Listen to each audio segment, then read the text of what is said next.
Brought to you by NBC bearing, भारताची पहिली bearing उत्पादक।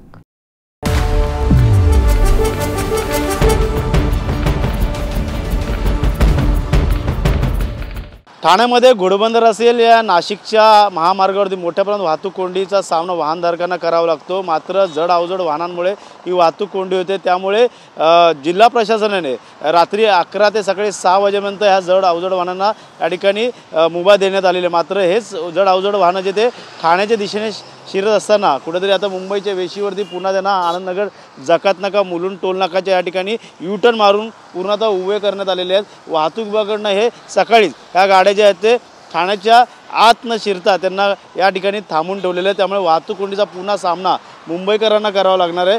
जड अवजड वाहनं बघू शकतो, मोठ्या प्रमाणात जड अवजड वाहनं आहेत, कंटेनर आहेत, या ठिकाणी मिक्सर ग्राइंडर मोठमोठ्या या वस्तू घेऊन जाणाऱ्या या ठिकाणी मोठ्या प्रमाणात जड अवजड वाहनं आपल्याला पाहायला मिळतात। त्यामुळे वाहतूक कोंडी पुन्हा एकदा आता होणार आहे। पाहायला गेलं तर उन्नत मार्ग एकीकडे काम सुरू आहे तर दुसरीकडे जी लेन आहे 4 लेनपैकी 2 लेनचं पूर्णतः या मोठ्या टेलर कंटेनर या जड अवजड वाहनांनी व्यापलेली आहे। त्यामुळे या ठिकाणी जाताना मुंबईच्या दिशेने जाताना मोठ्या प्रमाणात आता वाहनधारकांना काटकसर करावी लागत आहे। एकीकडे वाहतूक कोंडी सोडवण्यासाठी प्रशासन या ठिकाणी काम करत आहे, मात्र दुसरीकडे डोकेदुखी देखील वाहतूक कोंडीची होताना आपल्याला पाहायला मिळते। काल देखील मोठ्या प्रमाणात ट्रॅफिक मार्च जो तो या ठिकाणी मनसेकडनं काढण्यात आला होता। त्यामुळे मोठ्या प्रमाणात वाहतूक कोंडीचा सामना या ठिकाणी वाहनधारकांना पुन्हा एकदा करावा लागणार आहे। मात्र पाहायला गेलं तर ही वाहतूक कोंडी सोडवण्यासाठी आता वाहतूक विभागाला रस्त्यावरती उतरून ह्या गाड्या हटवाव्या लागणार आहे। मात्र या संदर्भात पाहायला गेलं तर या पूर्णतः हे जे ड्रायव्हर चालक किन्नर हे सर्वच हे सकाळीपासूनच या सर्व गाड्या यांना थांबून ठेवलेलं आहे। कितने बजे गाड़ी आपका रुका के रखा, किसने रुका के रखा, कहाँ पे, और फिर से अभी टोल नाका कितने का देना पड़ेगा आपको? 6 बजे गाड़ी घुमा दिया और 190 रुपये टोल नाका है। 190 रुपया बार बार देना पड़ता है। 2 ट्रिप मार दिया। क्या बोले आपको, कहाँ पे जाना, किधर जा रहे हैं आप? बोला मैं नासिक जा रहा हूँ, बोले घुमा लो, इधर नोंटी हो गया। हाँ, कौन बोला? ट्रैफिक वाले। अच्छा, हाँ, सुबह से। नक्कीच या ठिकाणी काही लोक आहेत। किती वाजता तुमची गाडी आलेली आहे, काय लोडेड मार्ड आहे आणि या ठिकाणावरून कुठे जात आहात, काय एकंदरीत तुम्हाला सांगण्यात आलेलं आहे? आम्ही जात होतो गुजरातला आणि पावडर माल लोड आहेत, पावडर बॅगा। आता यांनी फिरवले ते घोडबंदरला आम्ही जाणार होतो, तिथून इथं U-टर्न आम्हाला मारायला सांगितलं। एकदा टोल कटलेला आहे, आता परत एकदा टोल कटणार, परत पुढून U-टर्न मारले त्या साईडला परत एकदा टोल कटणार। किती वाजता सोडणार काय सांगण्यात आले का या ठिकाणी? किती वाजता तुम्हाला आता या इकडनं गाडी काढता येणार, कारण वाहतूक कोंडी पुन्हा होणार आहे? काही सांगितलेलं ना आम्हाला, किती वाजता सोडणार आहे काय आहे काही माहीत नाही। काय सांगण्यात आलं? तुम्ही सर्व तिकडचेच हे जर असतं तर त्यांनी मागच खरं म्हणजे गाडी अडवायला पाहिजे होते। हे टोल आता आमचे नुकसानच आहे ना शेवटी परत। अच्छा, आप कहाँ पे जा रहे थे? गाड़ी आपकी रुका के? अहमदाबाद। कहाँ पे, कितने बजे गाड़ी आपकी यहाँ पे खड़ी रखी, किसने रुकाने को बोला? 5 बजे गुम,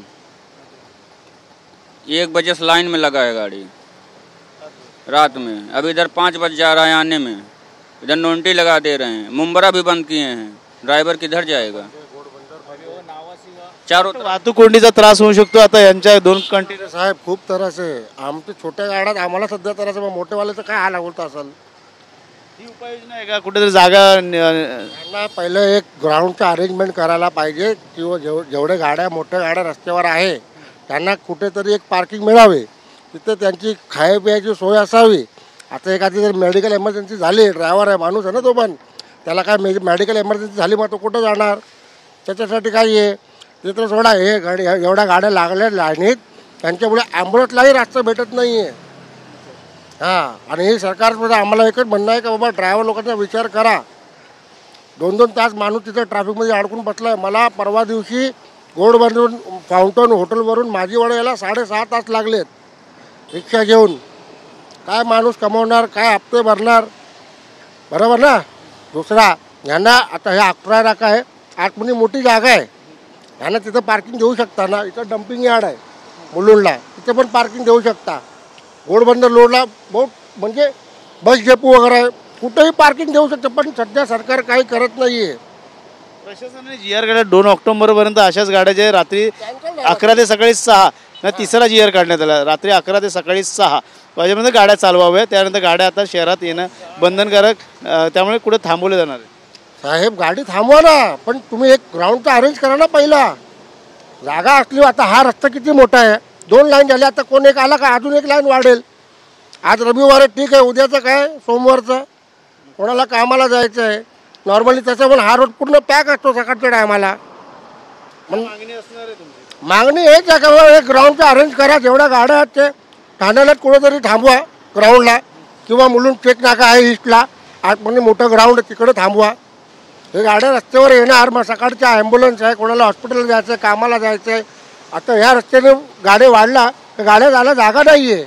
तुमची देखील काय मागणी असणार आहे अशा प्रकारच्या गाड्या ज्या ते लवकरात लवकर कधीपर्यंत सोडवाव्या का तुम्हाला जागा उपलब्ध द्यावी असं काय? जागा द्यावी आणि सर कसं आहे, या आता मोठ्या गाड्यांचा टोल आहे मोठा, त्यांनी मागच कुठेतरी एक ते करावी अरेंजमेंट, किंवा मागच कुठेतरी गाड्या उभ्या करायला करायला पाहिजे त्यांनी. आता हे टोलचा खर्च परत डिझेल, आता रात्र जाते फक्त मुंबई पार करायला घोडबंदर, त्यात आमच्या डिझेलचं नुकसान.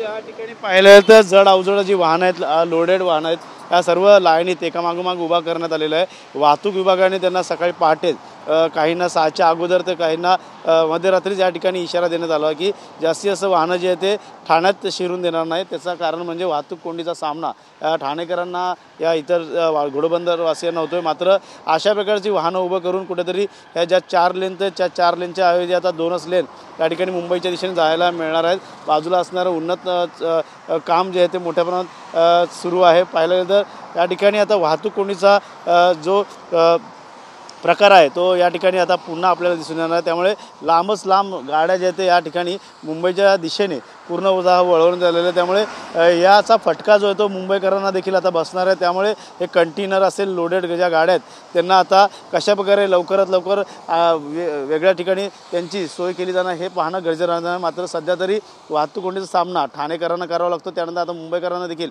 याचा वाहतुकीचा सामना करावा लागणार आहे. कॅमेरा अथर्वसह गणेश सुराट, TVN मराठी, मुलुंड.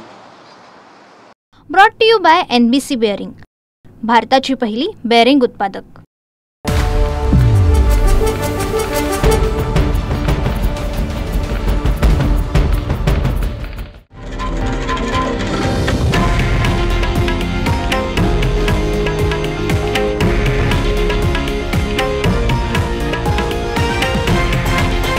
हे आहे देशातील नंबर 1 न्यूज नेटवर्क आणि आपण पाहत आहात TV9 मराठी, एकमेव.